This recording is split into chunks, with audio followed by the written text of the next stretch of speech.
E aí galera, Oliver aqui, bora lá para mais um vídeo? Esse vídeo é muito especial, é muito importante, então eu queria te pedir para parar o que você está fazendo agora. Não sei em que momento do seu dia você está vendo esse vídeo, ou se saiu por acaso no seu Instagram, ou se eu te mandei por mensagem, eu não sei. Mas eu queria te pedir para você parar por um momento e ouvir o que Deus tem a ministrar ao seu coração. O livro de Atos, para mim, é um dos livros mais importantes para nós hoje em dia. O livro de Atos nos mostra verdadeiramente como viver como cristãos aqui na Terra, como seguidores verdadeiramente de Jesus aqui na Terra. O livro começa falando um pouquinho da ascensão de Jesus aos céus, e depois da sua ascensão ele libera sobre nós, desce sobre nós o Espírito Santo, nosso Consolador. E a partir desse momento, a partir da descida do Espírito Santo, aquelas pessoas que foram cheias da presença dele, saíram pelo mundo, cumprindo o chamado de Jesus de pregar a palavra a toda criatura. E a partir do momento em que essas pessoas saíram, eles começaram a transbordar as boas novas de Cristo, eles começaram a transbordar o Evangelho de Cristo por onde passaram. Eles começaram a ser sal, começaram a ser luz às pessoas ao seu redor. E a partir desse momento em que eles foram sal, que eles foram luz para as pessoas ao redor, eles começaram a sofrer perseguição. Eles começaram a sofrer diversos tipos de perseguição. Muitos deles foram açoitados para fora das cidades, muitos deles foram presos, apedrejados, muitos foram mortos por causa de Cristo, por causa do Evangelho de Cristo.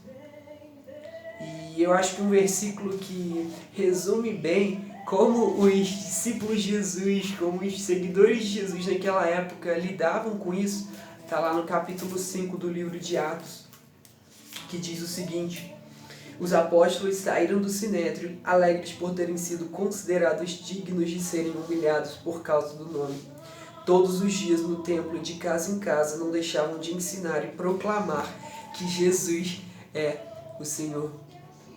Mesmo passando por tudo aquilo, mesmo sofrendo na pele por causa do Evangelho, eles não desanimavam. Mas tudo aquilo dava força para eles continuar. Tem uma frase que eu tenho na minha cabeça e eu não lembro de onde eu ouvi essa frase, ou mesmo se foi da minha cabeça que eu coloquei essa frase. Mas que coloca que o inimigo não incomoda quem não incomoda ele. O inimigo não vai gastar tempo dele indo atrás de você se você não está incomodando ele. Mas a partir do momento em que você começa a incomodar o inimigo e você incomoda ele pregando a palavra, seguindo verdadeiramente, fielmente a palavra de Deus, a partir desse momento o inimigo vai incomodar você. O inimigo vai colocar diversos tipos de perseguição para tentar te parar, para tentar te tirar do caminho verdadeiro da palavra de Deus. Mas assim como aqueles discípulos em Atos mostraram pra gente, a gente não pode parar frente a essas perseguições. A gente tem que lembrar que Jesus disse que a gente ia passar por tudo isso. Como ele falou lá em Mateus 10, que ele fala: em meu nome vocês serão levados a governantes.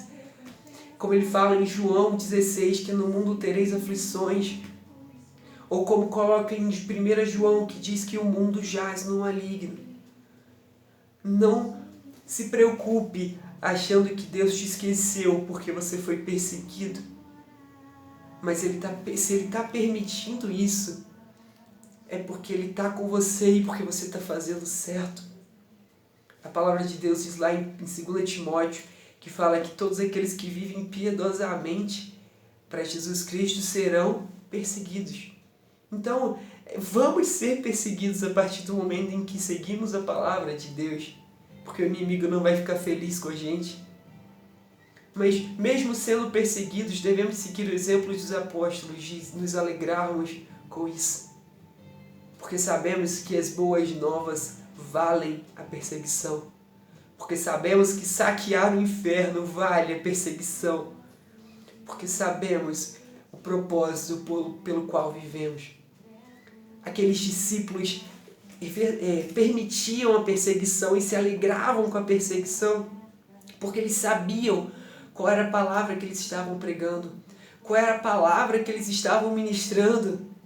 sabiam que eles precisavam ir para o céu e levar o maior número de pessoas possível com eles. Eles não podiam ficar em casa preso esperando Jesus voltar, dizendo, eu vou para o céu, mas eu vou sozinho, eu não vou levar ninguém comigo. Isso não é evangelho de Deus.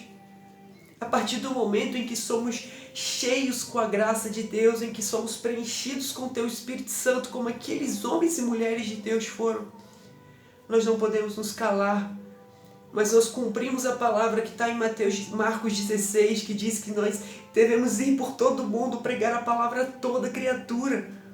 A partir do momento em que somos cheios de Deus, a gente começa a falar de Cristo nas escolas, nas faculdades, nos trabalhos, em nossa família, mesmo comprando um pão, a gente está falando de Cristo, porque a gente foi enchido com uma boa nova incrível.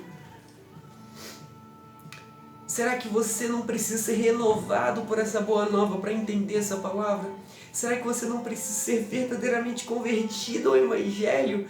Ser cheio do Espírito Santo para entender essa palavra de que você precisa ir por todo mundo pregar o Evangelho a toda criatura? E nesses momentos, mesmo perseguidos, vocês não vão parar.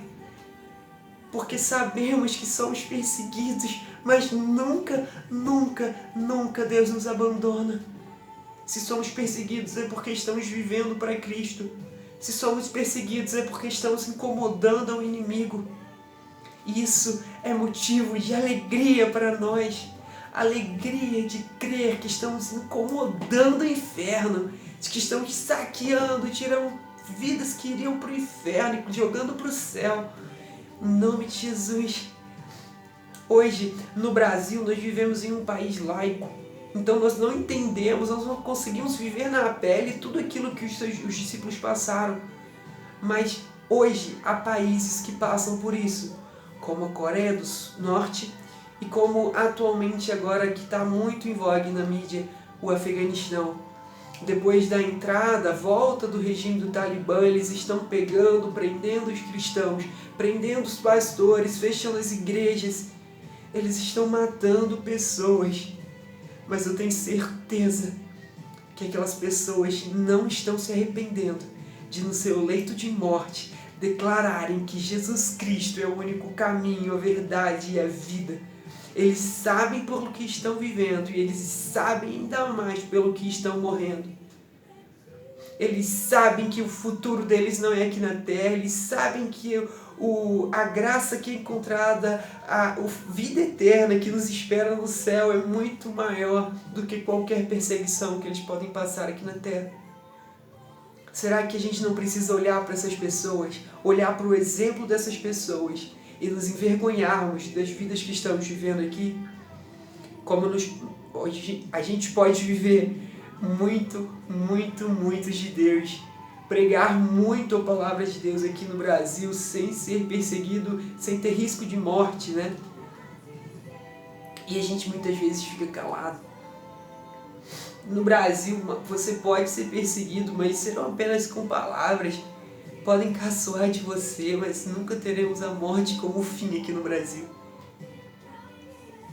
E mesmo se tivéssemos, não era motivo de pararmos, era motivo de levantarmos a nossa voz cada vez mais, declarando que Jesus Cristo é o único. Os sinais estão cada vez mais claros. Jesus está voltando. E será que você tem pregado a palavra? Ou você está com medo da perseguição que vai seguir? Está com vergonha do Evangelho? Se está com vergonha do Evangelho, não vale a pena ser evangélico, não. Não vale a pena você simplesmente estar na igreja, mas de segunda a sábado você ser um agente secreto de Cristo. Não. Você precisa levantar cada vez mais a bandeira de Cristo por onde você passar. Eu quero te desafiar que durante essa semana você fale de Cristo ao máximo de pessoas que você receber, ao máximo de pessoas que você passar. Quero que na sua escola, na sua faculdade, no seu trabalho, na sua família, no seu Instagram, por onde você passar, você seja conhecido como aquele que usa todos os seus meios para pegar a palavra de Deus. Crendo que você vai sofrer perseguição, mas essa perseguição só vai te impulsionar a buscar mais de Deus. Que durante a semana você faça isso e que isso te impulsione a viver uma vida assim, de pregar a palavra de Deus e ser diferença por onde você passar. Lembrem sempre de orar pelas pessoas do Afeganistão que estão sofrendo, não só cristãos estão morrendo, mas para que Deus liberte aquele povo e que creia que a vida eterna vale muito mais do que paga qualquer sofrimento que eles estão aqui na Terra. E para essas pessoas que estão sofrendo agora, eu queria deixar um último versículo para a gente fechar essa palavra. E esse versículo foi dado a mim, foi ministrado a mim uma vez em que eu precisava. E eu quero ministrar a vida de vocês. Uma bem-aventurança que Jesus colocou lá no Sermão do Monte. E diz o seguinte: bem-aventurados os perseguidos por causa da justiça, pois deles é o reino dos céus. Bem-aventurados serão vocês quando por minha causa os insultarem, os perseguirem, levantarem todo tipo de calúnia contra vocês. Prestem atenção, alegrem-se e regozijem-se, porque grande é a sua recompensa nos céus. Pois da mesma forma perseguiram os profetas que viveram antes de vocês. Vou ler de novo. Alegrem-se e regozijem-se, porque grande é a sua recompensa nos céus. Pois da mesma forma perseguiram os profetas que viveram antes de vocês.